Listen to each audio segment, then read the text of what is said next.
Чемпион Кыргызской республики по панкратиону. Чемпион Кыргызстана по боевому самбо. Победитель Кубка президента Кыргызстана по профессиональному рукопашному бою. Победитель международных турниров по боям без правил. Бронзовый призер чемпионата по боевому самбо Япония 2014. Хамахов Джанубе!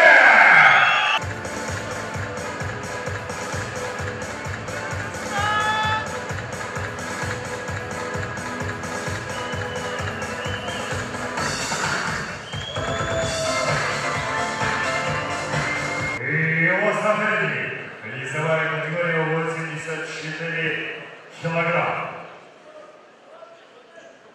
Победитель профессиональных боев турнира по Аплод Челленджи.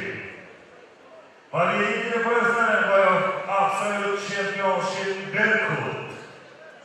Чемпион Москвы по боевому самбо. Россия. Клуб «Стрела». Москва. Георгий Кекелия! Дайся меня обнять, время как бы не подать меня. Нет, трать на это время. Я уверен, себе с 23-го до 9-го курса ему должно быть понятно. А что это дата, разве не вода, но одна культура.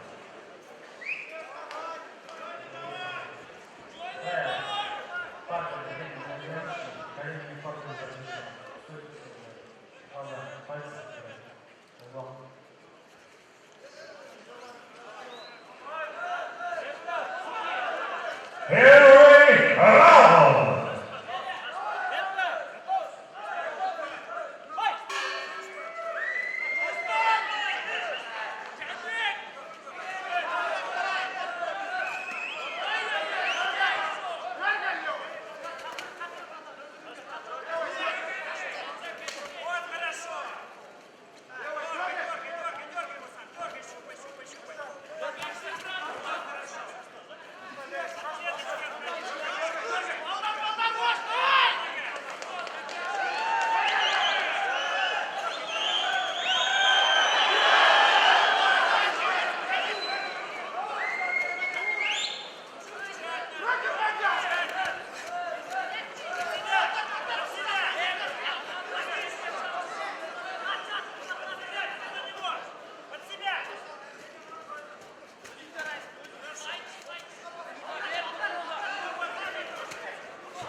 Технический нокаут. Победа идет